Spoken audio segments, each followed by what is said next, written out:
பேர் ஸ்ரீதரனுங்க. நான் கோயம்புத்தூரில் வார்டு நம்பர் 7ல் கோல்டுவின்ஸ் ஏரியாவில் ராமலட்சுமி நகரங்கிற இடத்துல குடியிருக்குங்க. ஐஸ்வர்யா ரெசிடென்சிங்க என்னோடய பில்டிங்லாம் குடியிருக்கேன். அதுக்கு இந்த ரெசிடென்சிக்கு வந்து வர்ற வழி கோல்டுவின்ஸ்லேருந்து வீரியம்பாளையம் வரைக்கும் போகிற ரோட்டுக்கு 2 சைட்லேயும் வந்து எல்லாம் நிறைய பேர் ஆக்கிரமிப்பு பண்ணியிருந்தாங்க. அதில் வந்து ஒரு கோயிலும் ஒரு 135 அடி நீளத்துக்கு 32 அடி அகலத்துக்கு ஒரு 50 டிடிபி அப்ரூவ் ரோட்டில் ஒரு என்க்ரோச்மெண்ட் பில்டிங் ஒட்டி கட்டியிருந்தாங்க. இந்த ஆக்கிரமிப்புகளை எல்லாம் அகற்றணும்னு சொல்லிட்டு நான் 2010 டிசம்பரில் வந்து சிஎம் செல்லுக்கு கலெக்டர் எல்லா அஃபீஷியல்ஸுக்கும் மனு அனுப்புனேங்க. அந்த மனுவில் வந்து எந்த விதமான பதிலும் கிடைக்காதனால நான் வந்து ஹைகோர்ட்டுக்கு அப்ரோச் பண்ணி ரிட் ஒன்று ஃபைல் பண்ணேன். ரிட் அக்செப்ட் பண்ணிவிட்டு 2022 ஜூலை மாதம் வந்து ஹைகோர்ட் சீஃப் ஜட்ஜ் பெஞ்சில் வந்து எல்லாமே என்க்ரோச்மெண்ட் எல்லாம் ரிமூவ் பண்ணிடணும்னு கார்பரேஷன் அஃபீஷியல்ஸுக்கு போலீஸ் ப்ரொடெக்ஷனோடு போய் ரிமூவ் பண்ணிடுங்கன்னு சொல்லி ஆர்டர் போட்டிருந்தாங்க.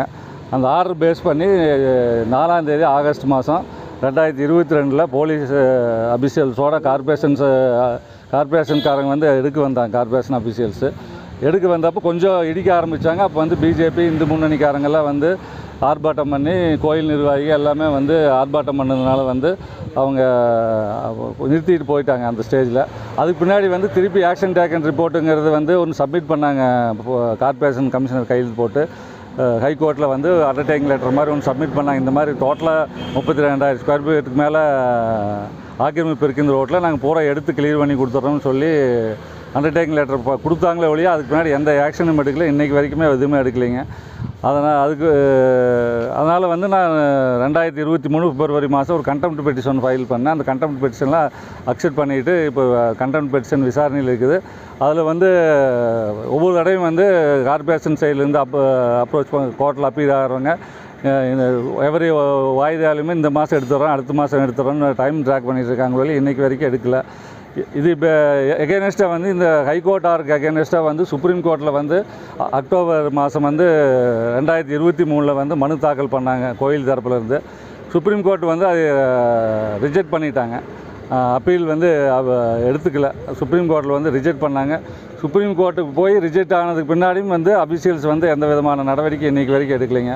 இதில் வந்து பார்த்திங்கன்னா டோட்டலாக வந்து 25 கோடி மதிப்புள்ள சொத்துக்கள், அரசாங்க சொத்துக்கள் நான் வந்து தனிப்பட்ட முறையில் ஒரு கேஸ் ஃபைல் பண்ணி மீட்டெடுக்கிறதுக்கு வந்து நடவடிக்கை எடுக்க சொல்லி பண்ணினதில் இதில் வந்து என்னென்னா இந்த ஒரு விஷயத்தில் வந்து கோயம்புத்தூர் பொறுத்தளவு பிஜேபி டிஎம்கே 2 பேருமே கூட்டணியில் இருக்காங்க.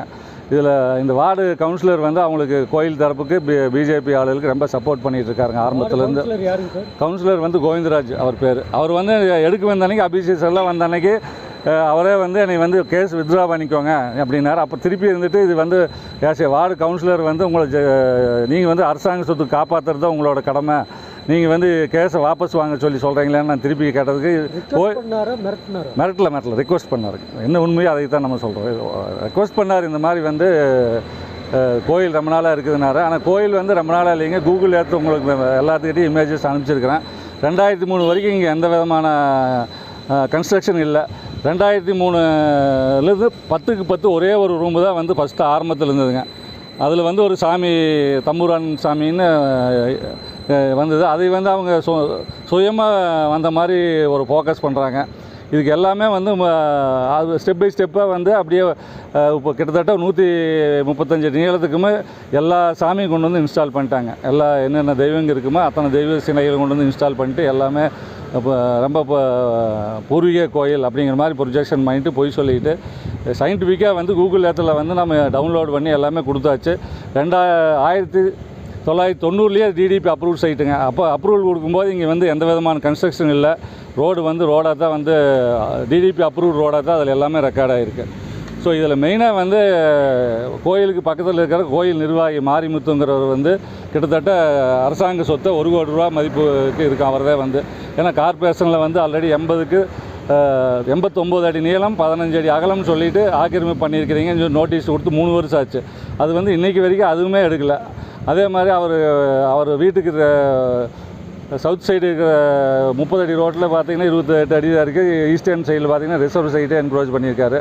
கிட்டத்தட்ட அவர் 1 கோடி ரூபா சொத்தை வந்து ஆக்கிரமிப்பு பண்ணி வச்சுட்டு அந்த சொத்துக்களை காப்பாற்றுறதுக்கு இந்த ஏரியாவில் இருக்கிற அதாவது எல்லா ஃபேமிலிஸ்க்கெல்லாம் வந்து தப்பான இதில் மதத்தின் பேரில் ரொம்ப அவங்களெல்லாம் தூண்டி விட்டு அதாவது பூர்வீக கோயில் அப்படி இப்படிங்கிற மாதிரி சொல்லி அவர் ஒரு டைவெர்ட் பண்ணி விட்டார். அதனால் வந்து ரொம்ப பப்ளிக்கெல்லாம் வந்து ஒரு 400 குடும்பம் இந்த ஏரியாவில் வந்து இப்போ மேலே வந்து ரொம்ப எல்லா கோவத்தில் இருக்காங்க. எந்த நிமிஷமுமே சட்டம் ஒழுங்கு பிரச்சனை எது வேணாலும் நடக்கலாங்க. அதனால் கோர்ட் ஆர்டரை வந்து உடனடியாக இம்ப்ளிமெண்ட் பண்ணுறதுக்கு திராவிட மாடல் ஸ்டாலின் சார் வந்து இதில் தலையிட்டு இந்த லோக்கலில் பிஜேபி ஆளுகளை இன்வால்வ் ஆனாங்கன்னா சட்டப்படி கோர்ட்டு அவமதிப்பு வழக்கு பதிவு செய்து அவங்க மேலே நடவடிக்கை எடுத்து அரசாங்க சொத்துக்களை மீட்டெடுக்கணும்னு நான் ரொம்ப வேண்டி விரும்பி கேட்டுக்கிறேன். நீங்கள் கோவை மாநகராட்சி ஆணையாளர் கலெக்டர் இவங்க எல்லாம் நேரில் பார்த்து மனு கொடுக்கும்போது என்ன சொல்லியிருக்காங்க? அவங்க டைரெக்டாக வந்து இங்கே இன்ஸ்பெக்ஷன் பண்ணாங்களா? எந்த ஆஃபீஸர் வந்து பண்ணாங்கன்னா எங்களுக்கு இது வரைக்கும் அந்த இன்டிமேஷன் இல்லைங்க. ஆனால் நான் வந்து நேற்று கோயம்புத்தூர் கலெக்டர் வந்து பார்த்து மனு கொடுத்தேன். இன்றைக்கி வந்து கார்பரேஷன் போலீஸ் கமிஷனர் பார்த்து மனு கொடுத்தாங்க. ஏன்னா போலீஸ் ப்ரொடெக்ஷன் எனக்கு வேணும் அந்த மாதிரி சொல்லிவிட்டு இந்த மாதிரி ப்ராப்ளம் இருக்குன்னா போலீஸ் கமிஷனர் வந்து நாளைக்கு மதியானம் 12 மணிக்கு வர சொல்லியிருக்காரு. மறுபடியும் கலெக்டர் வந்து கண்டிப்பாக நாங்கள் எடுத்து ரிமூவ் பண்ணி கொடுத்துட்றோம் நேற்று அஷூரன்ஸ் கொடுத்தாங்க.